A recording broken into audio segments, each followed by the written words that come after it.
دنیا کا کوئی ادب عورت کے ذکر سے خالی نہیں ہے۔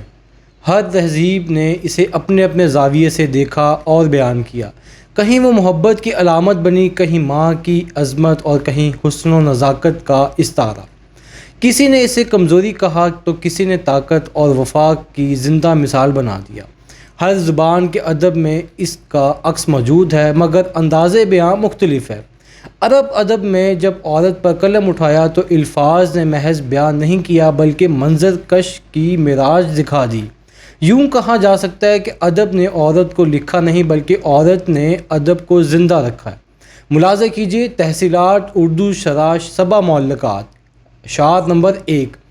اس جیسی محبوبہ کی طرف بردبار انسان بھی عشق کی وجہ سے نظر جما کر دیکھتا ہے، جبکہ وہ قمیض پہننے والی عورتوں اور کرتی پہننے والی بچیوں کے درمیان کھڑی ہو۔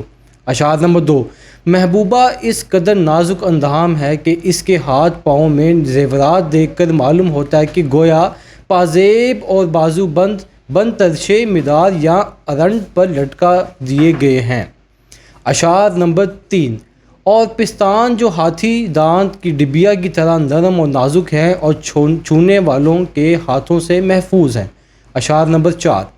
اور ایسا سرین دکھائے گی جس کے گزرنے کے لیے دروازہ تنگ ہو جاتا ہے، اور ایسی کمر جس کی وجہ سے میں دیوانہ بن گیا ہوں۔ اشعار نمبر 5۔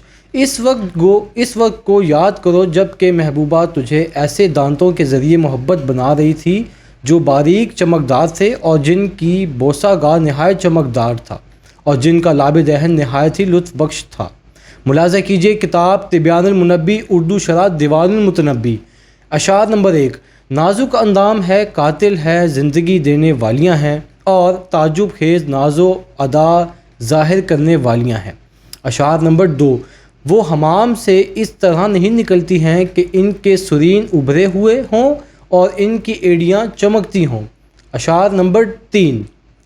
اور تیرے گرد وہ عورتیں اس حال میں ان کی طرف دیکھ رہی ہیں کہ ان کی شرم گاہیں شہوت کی وجہ سے تر ہیں۔ اشعار نمبر 4۔ نازک اندام عورت کے لیے میرے پاس چند لمحے ہیں، پھر ہمارے درمیان ہجر و فراق کے میدان طے کیے جائیں گے۔ اشعار نمبر 5۔ ہمارے دلوں اور عقلوں کو اپنے ان رخساروں سے لوٹنے والی ہیں جن سے لوٹنے والوں کو لوٹ لینے والی ہیں۔ ملاحظہ کیجیے کتاب توضیح الدراسہ فی شرح دیوان الحماسہ۔ اشعار نمبر 1۔ میں نے ان سب شاہ سواروں سے اور ان عورتوں سے جن سے عنبر کی خوشبو مہک رہی ہے اپنی آنکھیں ٹھنڈی کی، یعنی شاہ سواروں کو قتل کر کے ان کی عورتوں کو باندی بنا کر میں نے اپنی آنکھیں ٹھنڈی کی۔ اشعار نمبر 2۔ جو ابھرے ہوئے پستان والی خوبصورت عورت تھی، ریشمی لباس میں ناز سے چل رہی تھی۔ اشعار نمبر 3۔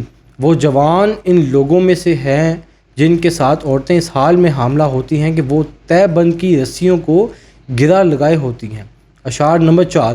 ہم کٹے پستان والی ایک بچہ دینے والی عورت کے بیٹے نہیں ہیں، ہم تو ایسے نصیب والے مرد کی اولاد ہیں جن کے ہاں بار بار ولایت ہوتی ہے۔ ناظرین گرامی، یہ اشعار عربی زبان کی فصاحت، تشبیہات، اشتعارات اور قدیم عرب تہذیب کی ادبی ذوق کو سمجھنے کے لیے نقل کیے جاتے ہیں۔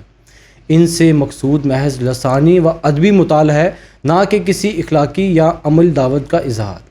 اپنا بہت سارا خیال رکھیں۔ اگلی ویڈیو تک کے لیے اللہ حافظ۔